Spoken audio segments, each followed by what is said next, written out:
جو نیک لوگ بزرگ گزرے ہیں ان کی عبادتوں سے ابلیس شرک لے کر آیا. لوگ پتھروں کی پوجا نہیں کرتے، پتھروں کی تعظیم نہیں کرتے. پتھروں کی تعظیم کرتے تو ہمیں پتھر واش روم میں لگانے کون دیتا، سڑکوں پہ بچھانے کون دیتا؟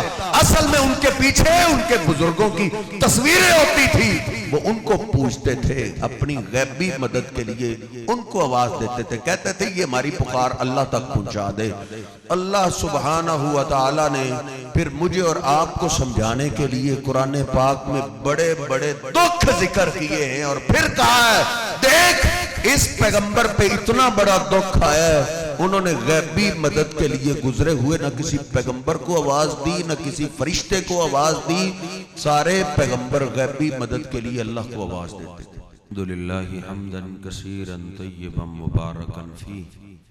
اللہم صلی علی محمد وعلی آل محمد صلی اللہ علیہ وسلم. رب اشرح لی صدری ویسر لی امری واحلل عقدۃ من لسانی یفقہوا قولی. ہم سب انسان ہیں اور انسان کا معنی ہے بھول جانا. انسان غلطی کر جاتا ہے، بس اوقات بڑی بڑی سنگین غلطیاں ہو جاتی ہیں، لیکن ایک غلطی ایسی ہے جو اتنی سنگین ہے کہ اس کی معافی نہیں. 5ویں پارے میں اللہ سبحانہ و تعالیٰ نے 2 بار یہ بات کی ہے، ان اللہ لا یغفر ان یشرک بہ ویغفر ما دون ذلک لمن یشاء، کہ اللہ جو چاہے گا معاف کر دے گا، لیکن اللہ نے شرک کو معاف نہیں کرنا. 18 انبیاء کا اللہ نے نام لیا ہے اور ان کے آس پاس جتنے نیک لوگ تھے سب کا تذکرہ کر کے پھر اللہ نے کہا ہے 7ویں پارے میں وَلَوْ أَشْرَكُوا لَحَبِطَ عَنْهُمْ مَا كَانُوا يَعْمَلُونَ. اللہ کا قانون پکا ہے، اگر یہ سارے پیغمبر بھی شرک کرتے تو سب کی نیکیاں برباد ہو جاتی. اس لیے یہ اصل میں بڑا خطرناک شیطان کا حملہ ہے. اس کی کوشش یہ ہے کہ یہ شرک کر بیٹھے، اور ہم اس ذام میں بیٹھے ہیں کہ قاری صاحب آپ نے کون سی بات چھیڑ دی ہے، ہم کلمہ پڑھنے والے ہیں، ہم کو بارڈر کے پار والے تھوڑے، ہم تو بارڈر کے اولار والے ہیں. ہم سمجھتے ہیں ہمیں یہ بات ہی نہ کرو، حالانکہ یہ اتنی پکی اور سخت بات ہے. 24ویں پارے میں اللہ نے میرے اور آپ کے حبیب علیہ السلام کو بولا ہے وَلَقَدْ أُوحِيَ إِلَيْكَ وَإِلَى الَّذِينَ مِن قَبْلِكَ لَئِنْ أَشْرَكْتَ لَيَحْبَطَنَّ عَمَلُكَ. او میرے حبیب آپ سے پہلے ہر پیغمبر کی طرف ہم یہ وحی کر چکے ہیں، آج آپ کی طرف بھی وحی کر رہے ہیں، اگر آپ نے بھی شرک کیا تو آپ کی بھی نیکیاں برباد ہو جائیں. 20 منٹ کوئی چیز نہ ہے، ان کو روک دو. اب نہیں آنا، کسی نے نہیں آنا، سامان لے کے نہیں آنا 20 منٹ کے بعد. اب نبیوں سے بڑھ کے ایمان کس کا ہو سکتا ہے؟ اللہ نے نبیوں کو ڈرایا اگر آپ نے بھی شرک کیا تو آپ کی بھی نیکیاں برباد ہو جائیں گی. حقیقت میں پیغمبر شرک کر نہیں سکتے. اللہ مجھے اور آپ کو ڈرا رہا ہے کہ اس کی ذات میں پیغمبر آ جائے معافی نہیں ملے گی تو تجھے معافی کیسے مل سکتی؟ لقمان علیہ السلام مسلمان تھے، بیٹا بھی ان کا مسلمان تھا. لقمان علیہ السلام اپنے بیٹے کو واعظ کر رہے ہیں اور واعظ اللہ کو اتنا پیارا لگا، اللہ نے قرآن میں اتار دیا. اور مسلمان باپ اپنے مسلمان بیٹے کو کیا واعظ کر رہا ہے؟ یا بنیا لا تشرک باللہ، او میرے پیارے بیٹے اللہ کے ساتھ شرک نہیں کر. ان الشرک لظلم عظیم، شرک سب سے بڑا ظلم. یہاں تک تو یہ ہمیں سمجھ آئی کہ یہ بڑا خطرناک معاملہ ہے اور اس کی مجھے اور آپ کو بھی ضرورت ہے. اب آتے ہیں کہ آدم علیہ السلام کی اولاد میں شرک آ کیسے گئے؟ کان الناس امتا واحدہ، آدم علیہ السلام اللہ کی عبادت کرنے والے تھے، ان کی اولاد اللہ کی عبادت کرتی تھی، تو شرک کیسے آیا؟ اللہ نے اس بات کو قرآن پاک میں کھول کے ذکر کیا اور حدیث پاک میں بھی ہے. آدم علیہ السلام کے دنیا سے جانے کے بعد 5 بزرگ ہوئے ہیں جن کا نام بھی اللہ نے قرآن میں لیا ہے، وَد، سوا، یغوث، یعوق، نصر. انہوں نے ایسی اللہ کی عبادت کی، ایسی عبادت کی کہ دور دور تک ان کی عبادتوں کے چرچے تھے کہ عبادت ہو تو ایسی. وہ پانچوں بہت ہو. ایک دن ابلیس ان کے عبادت خانے میں آ گیا اور ان کو کہنے لگا او بھلے مانسو یہ تم کوئی عبادت کر رہے ہو. عبادت تو اصل میں وہ تھی جو واد سوا یغوس یعوق نصر کر گئے ہیں. تمہاری کیا عبادت؟ میں تمہیں ایک طریقہ بتاتا ہوں, اگر تم وہ طریقہ اپنا لو تو تمہارے دلوں میں بھی وہی شوق آ جائے گا جو ان پانچ بزرگوں کے دلوں میں شوق تھا. تم بھی شوق سے اللہ کی عبادت کرو گے. انہوں نے کہا بتائیں جی, ضرور بتائیں, ہم بھی چاہتے ہیں شوق سے اللہ کی عبادت کریں, اللہ کے قریب ہو جائیں. انہوں نے کہا تم جب اپنی مسجدوں میں عبادت گاہ میں انٹر ہوتے ہو نا, سامنے ان پانچوں کے بت لگا دو. جب تم آیا کرو گے ان پانچوں کی طرف دیکھو گے تو ان کی عبادتیں تمہیں یاد آئیں گی, ان کا شوق سے اللہ کے آگے جھکنا تمہیں یاد آئے گا. وہی شوق تمہارے دل میں ایٹومیٹک آ جائے گا تو تم شوق سے عبادت کرنے لگو گے. انہوں نے کہا بات تو بابے نے بالکل ٹھیک کی ہے. انہوں نے پانچوں بت دروازے کے سامنے لگا لیے, آتے تھے اللہ کی عبادت کے لیے, پانچوں کو دیکھتے تھے, ان کی باتیں یاد آتی تھی, شوق دل میں بڑھ جاتا تھا, شوق ذوق سے وہ اللہ کی عبادت کرتے تھے. حتیٰ کہ جہاں جہاں عبادت گاہیں تھی ہر جگہ پانچوں کے بت انہوں نے کھڑے کر دیے. پھر نئی نسل آ گئی, واقعہ بھول گیا کہ کبھی کوئی ایسا بھی واقعہ پیش آیا تھا. پھر ابلیس بزرگ بن کے مسجد میں آیا, اس نے آتے ہی شور برپا کر دیا. اس نے کہا تم یہ کیا کر رہے ہو؟ تم نے اپنے بابوں کو پیچھے سائیڈ پہ رکھا ہوا ہے اور تم ڈائریکٹ اللہ کی عبادت کر رہے ہو. تم کہاں اور اللہ کہاں؟ انہوں نے کہا بابا جی آپ غصہ کیوں کرتے ہیں, بیٹھ کے ہمیں پیار سے بات سمجھائیں, اصل میں بات کیا ہے. انہوں نے اس ابلیس نے جو بوڑھا بن کے آیا تھا, خیر خواہ بن کے آیا تھا, سب سے خطرناک دشمن وہ ہوتا ہے جو دوستی کے پردے میں چھپا ہوا ہو. اس نے کہا حقیقت یہ ہے کہ ادھر تو بڑے سردار کو ملنا ہو اس کے ملازم سے پی اے سے ٹائم لینا پڑتا, ڈائریکٹ تم مجھ سے نہیں مل سکتے, وہ تو بادشاہوں کا بادشاہ ہے, اس تک تم ڈائریکٹ کیسے پہنچ سکتے؟ انہوں نے کہا بات تو ٹھیک ہے, ہم تو بڑے گنہگار ہیں, اللہ تک ڈائریکٹ ہم کیسے پہنچ سکتے؟ اس نے کہا ہاں میں تمہیں یہ سکھاتا ہوں کہ ان پانچوں بزرگوں کو پیچھے نہ رکھو, ان کو تم اپنے سامنے رکھو, تم اپنی ساری باتیں ان کے حوالے کرو, یہ تمہارے سجدے رکوع دعائیں اللہ تک پہنچا دیں. انہوں نے کہا بات بابے نے بالکل سونی کی ہے, سیانی کی ہے. انہوں نے پانچوں کے بت سامنے رکھ لیے, وہ اللہ کی عبادت کے بجائے ان پانچ بتوں کی پوجا کرنے لگے, ان پانچ بزرگوں کی عبادت کرنے لگے. حتیٰ کہ یہ بات ایسی پھیلی زمین پہ ایک بھی نہ رہا جو اللہ کی عبادت کرتا ہو. جب یہ صورتحال ہو جائے حضرت جی دو کام ہوتے ہیں, یا نبی آتا ہے یا قیامت آتا ہے. پھر اللہ نے آدم علیہ السلام کے بعد پہلا نبی بھیجا, نوح علیہ السلام. انہوں نے کہا ان بزرگوں کی پوجا نہ کرو, بزرگوں کا صرف احترام کرنا ہے, ان کی عزت کرو, ان کے لیے رحمت کی دعائیں کرو, عبادت ان کی نہیں کرنی, عبادت ڈائریکٹ اللہ کی کرو. انہوں نے کہا یہ ہمارے بزرگوں کا گستاخ کہاں سے آ گیا, یہ بابوں کا گستاخ کہاں سے پیدا ہو گیا. نوح علیہ السلام سمجھاتے تھے, قوم اکٹھی ہو کے مارتی تھی, حتیٰ کہ سمجھاتے 950 سال گزر گئے, وہ یہی کہتے رہے لوگوں اللہ کی عبادت کرو.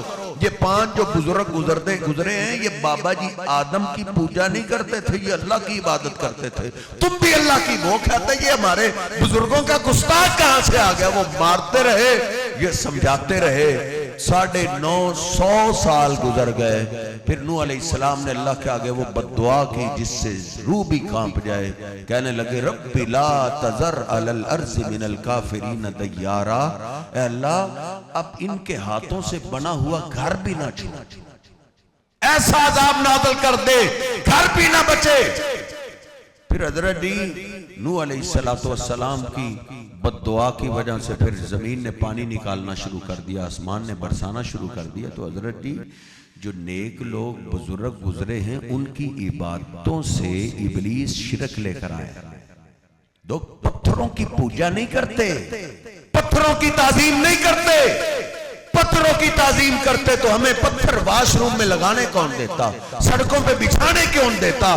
اصل میں ان کے پیچھے ان کے بزرگوں کی تصویریں ہوتی تھی, وہ ان کو پوچھتے تھے, اپنی غیبی مدد کے لیے ان کو آواز دیتے تھے, کہتے تھے یہ ہماری پکار اللہ تک پہنچا دے. اللہ سبحانہ و تعالی نے پھر مجھے اور آپ کو سمجھانے کے لیے قرآن پاک میں بڑے بڑے دکھ ذکر کیے ہیں, اور پھر کہا ہے دیکھ اس پیغمبر پہ اتنا بڑا دکھ آیا ہے, انہوں نے غیبی مدد کے لیے گزرے ہوئے نہ کسی پیغمبر کو آواز دی نہ کسی فرشتے کو آواز دی, سارے پیغمبر غیبی مدد کے لیے اللہ کو آواز دیتے تھے. ان کے دکھ کی داستانیں چھیڑوں, اللہ کی قسم تیرا میرا دل کانپ جائے. دیکھ ایک پیغمبر پہ دکھ آیا ہے, 12 بیٹوں میں سے ایک بیٹا بڑا ہی پیارا تھا, اور باپ کو سارے بیٹے ہی پیارے ہوتے ہیں لیکن کوئی زیادہ ہی پیارا ہوتا ہے. بیٹوں نے آ کے کہا بابا آپ کے یوسف کو بھیڑیا کھا گیا ہے, اور یہ دکھ ایک باپ ہی جانتا ہے. اللہ کرے اللہ سب کے بیٹوں کی حفاظت فرمائے. کہتے ہیں آج سے جس کو دفن کر دیں اس پہ تو صبر آ ہی جاتا ہے, اللہ نہ کرے کسی کا بیٹا گم ہو جائے.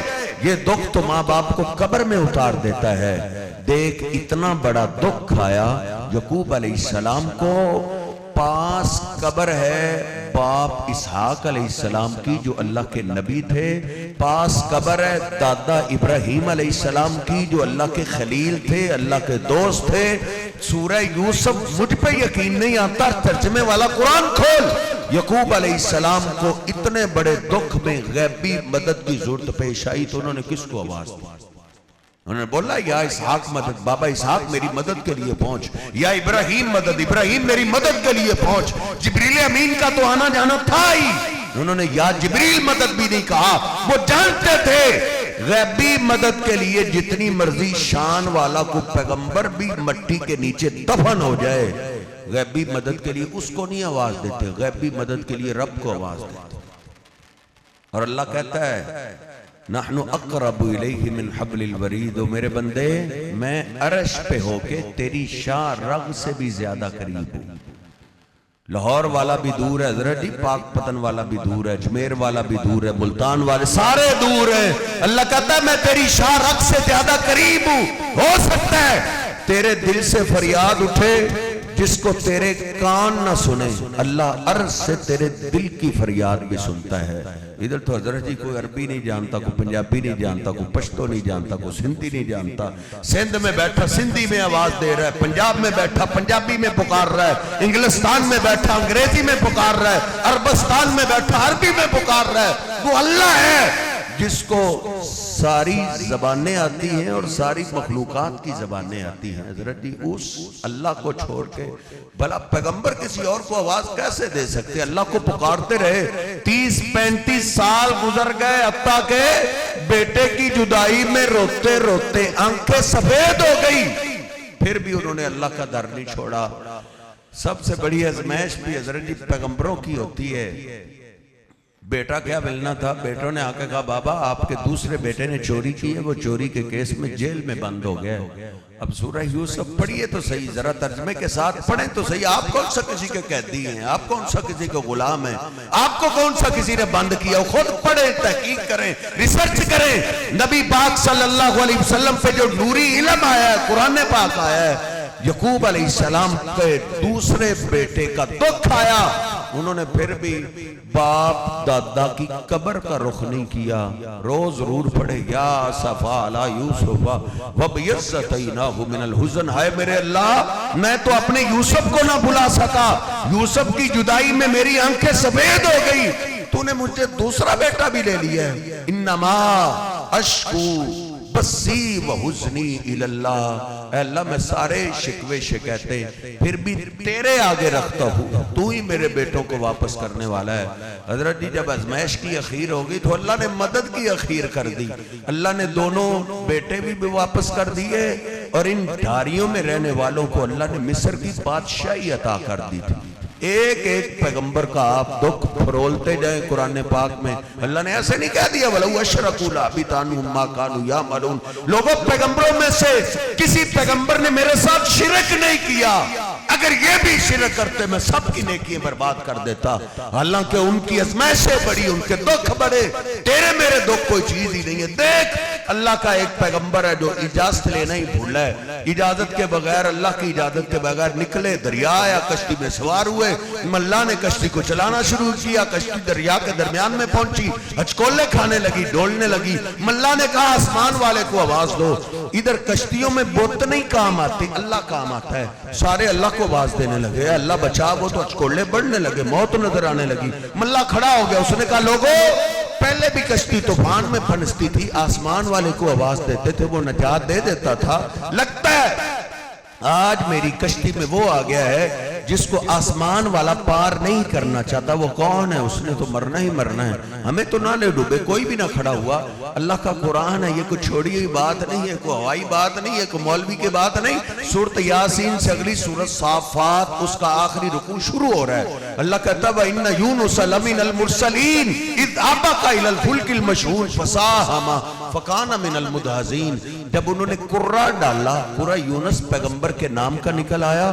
یونس علیہ السلام کھڑے ہو گئے, کہنے لگے میں ہی ہے, آسمان والے کی اجازت کے بغیر آیا ہوں. مجھے سمجھ آ گئی ہے جب تک میں کشتی میں رہوں گا کشتی کنارے نہیں لگ سکتی. حضرت جی ڈوبنے تارنے والی اللہ کی ذات ہے. اللہ پار نہ کرنا چاہے, پیغمبر بھی اپنی کشتی کنارے نہیں لگا سکتا. بولا ہی تھا, لوگ کھڑے ہو گئے, کہنے لگا تو ہمیں بھی لے ڈوبا تھا, چل یہاں سے.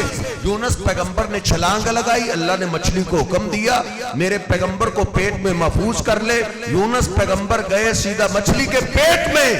قرآن پڑھیے, یونس پیغمبر نے مچھلی کے پیٹ کی قید میں غیبی مدد کے لیے کس کو آواز دی؟ ایک لمبی لسٹ ہے پیغمبروں کی, ولیوں کی جو گزر چکی ہے. انہوں نے نہیں کہا یا اسماعیل مدد ہو, اسماعیل تیرے نام پر چھری نہیں چلی تھی, اسماعیل مجھے بچا. یا ابراہیم مدد, ابراہیم مجھے بچا. یا یوسف مدد, نہیں. انہوں نے آواز دی تو حضرت دی جگہ جگہ اللہ نے سٹیکر لگوا دیے. کوئی قیامت کے دن یہ نہ کہے مجھے تو کسی نے سمجھایا نہیں تھا. یونس پیغمبر نے نہ کسی بابے کو آواز دی, نہ کسی فرشتے کو آواز دی. آواز دی تو کیا دی؟ لا الہ الا انت سبحانک انی کنت من الظالمین. اے اللہ ظلم مجھ سے ہوا ہے, اجازت لینا میں بھولا ہوں. اے شہنشاہ, اس قید سے نجات دینے والا تیرے سوا کوئی نہیں. کوئی بیماری کے دکھ میں حضرت جی, کوئی اولاد کے دکھ میں ہے, کوئی اولاد نہ ہونے کے دکھ میں ہے, کوئی کسی دکھ میں. ہر پیغمبر ہر دکھ میں اللہ کو آواز دیتا ہوا دکھائی دیتا ہے. آخر میں نبی پاک صلی اللہ علیہ وسلم کی بات کریں, ساری مثالیں ذکر کرنے کے بعد آخر میں 29ویں پارے میں اللہ نے کہا ہے قُلْ إِنَّمَا أَدْعُو رَبِّي وَلَا أُشْرِكُ بِهِ أَحَدًا. سورہ جن 29واں پارہ. اللہ کہتا کہو مجھے بھی جب غیبی مدد کی ضرورت پیش آتی ہے تو میں رب کو آواز دیتا ہوں اور اس کے ساتھ کسی کو شریک نہیں کرتا. ایسا نہیں ہے کہ میں جبریل کو آواز دے دوں, ایسا نہیں ہے کہ میں صدیق و فاروق کو آواز دے. غیبی مدد کے لیے میں بھی رب کو آواز دیتا ہوں اور اللہ کے ساتھ شرک نہیں کرتا. اور ہماری سکول کی اردو کی کتابوں میں بھی لکھا ہوا ہے نبی پاک صلی اللہ علیہ وسلم اپنی تلوار لٹکا کے اکیلے سو رہے ہیں, دشمن نے دیکھا اکیلے ہیں, اس نے آپ کی تلوار کو اتارا, تلوار کی نوک سے بیدار کرتے ہوئے کہتا ہے میں یمنعک منی, بلا اس تلوار کے وار سے آپ کو کون بچائے گا؟ دشمن کے ہاتھ میں تلوار ہے, میرے حبیب کے ہاتھ خالی ہیں, تو میرے حبیب علیہ السلام نے غیبی مدد کے لیے کس کو آواز دی؟ اس میں کون سی حضرت جی مشکل بات ہے جو تیری میری سمجھ میں نہیں آ رہی؟ نبی پاک صلی اللہ علیہ وسلم نے مسجد میں داخل ہونے کی دعا سکھائی ہے, کس کا نام ہے؟ اللہ کو آواز ہے. مسجد سے نکلنے میں اللہ کو آواز ہے, کھانا کھانے میں اللہ کو آواز ہے, کھانا کھا کے فارغ ہونے میں اللہ کا. ایک ایک جگہ کی دعا, دودھ پینے کی دعا میرے پیغمبر نے سکھائی ہے. دعا کے لیے حضرت جی صرف اللہ کا نام ہے. آپ نے اللہ کا نام لیا, دشمن کے جسم پہ کپ کپی تاری ہو گئی, تلوار زمین پہ جا گری. میرے حبیب نے تلوار اٹھائی, کہا بتا تجھے کون بچائے گا؟ تو وہ تو کانپ ہی اٹھا, کانپنے لگا. کہا کریم باپ کے کریم بیٹے, آپ سے کرم کی اپیل ہے, قربان جائیں. جس نے میرے حبیب پہ قاتلانہ حملہ کیا میرے محبوب پیغمبر نے اس کو بھی معاف کر دیا ہے. تو حضرت جی قرآن پاک کا یہ سبق ہے شروع سے لے کے آخر تک. غیبی مدد کے لیے اللہ کو آواز دینا یہ عقیدہ توحید ہے. اللہ نے قرآن کا سٹارٹ ہی یہاں سے لیا ہے. نماز پڑھنے والے, وضو کرنے والے, اللہ کے گھر میں کھڑے ہونے والے, ہاتھ باندھ کے ادھر اقرار کر ایاک نعبد و ایاک نستعین. 20 سال ہو گئے تیری پاکستان کی فضاؤں میں اس آیت کو گونجتے ہوئے. اس کو دل میں جگہ دے, ترجمہ پڑھ کھائیں اس کا جا کے گھر میں, کسی کا ترجمہ پڑھ لے. میں یہ نہیں کہتا میرے ترجمے پہ یقین, کسی کا ترجمہ پڑھ کہ اس میں اللہ اپنے بندے سے کیا وعدہ لیتا ہے. ایاک نعبد, اے اللہ تیری ہی عبادت کرتا رہوں گا, و ایاک نستعین, مدد کا سوال بھی تجھ ہی سے کرتا رہوں گا. غیبی مدد کا سوال اللہ سے کرنا یہ عقیدہ توحید ہے. اللہ کے سوا اوروں کو سجدے, رکوع, نظر و نیاز, غیبی مدد کے لیے اوروں کو پکارنا یہ خطرناک جرم ہے جو ناقابل معافی ہے. اللہ سبحانہ وتعالی جب تک ہمیں زندہ رکھے عقیدہ توحید پہ زندہ رکھے, جب ہمیں موت آئے اللہ توحید والی ایمان والی موت نصیب فرمائے. وقول قولی ھذا استغفر اللہ لی ولکم ولسائر المسلمین. لا الہ الا اللہ وحدہ لا شریک له, له الملک وله الحمد وهو على كل شيء قدیر. سبحان اللہ وبحمدہ سبحان اللہ العظیم. اللہم صل علی محمد وازواجہ وذریتہ کما صلیت علی آل ابراہیم وبارک علی محمد وازواجہ وذریتہ کما بارکت علی آل ابراہیم انک حمید مجید. ربنا آتنا في الدنيا حسنة وفي الآخرة حسنة وقنا عذاب النار. اے میرے اللہ ہم سب کا سننا سنانا قبول فرما. گناہگار ضرور ہے لیکن بندے تو تیرے ہی, اپنی رحمت سے معاف فرما, اپنے نیک بندوں میں شامل فرما, اپنے حبیب علیہ السلام کے سچے غلاموں میں شامل فرما. اے میرے اللہ کئی مریض ہیں, مریضوں کو شفا عطا فرما. کئیوں کے پیارے تیرے پاس چلے گئے, اللہ ان کی بخشش فرما, ان کی قبروں کو جنت کے باغیچے بنا. اے میرے اللہ خان صاحب کا پوتا, اے اللہ اس کے آنے پہ یہ محفل سجائی گئی ہے, اللہ ان کی زندگی میں برکتیں عطا فرما. اس گھر میں خیر و برکت کا نزول فرما. اے میرے اللہ اس گھر میں خیر و برکت کا نزول فرما. ان کے کاروبار میں برکتیں عطا فرما, ان کے مال جان عزتوں کی حفاظتیں فرما. اے میرے اللہ اس بچے کا نام ابو ہریرہ رکھا گیا ہے, عبد الرحمن بھائی کا بیٹا ہے. اللہ باپ بیٹے کی زندگی میں برکتیں عطا فرما. ان کو حاسدین کے حسد سے محفوظ فرما, شیاطین کی شرارتوں سے محفوظ فرما, نظر لگنے سے محفوظ فرما, جادو سے اس گھرانے کو محفوظ فرما. ربنا ظلمنا انفسنا وان لم تغفر لنا وترحمنا لنكونن من الخاسرين. ربنا تقبل منا انك انت السميع العليم وتب علينا انك انت التواب الرحيم. اللهم صل على محمد وازواجه وذريته كما صليت على آل ابراهيم وبارك على محمد وازواجه وذريته كما باركت على آل ابراهيم انك حميد مجيد.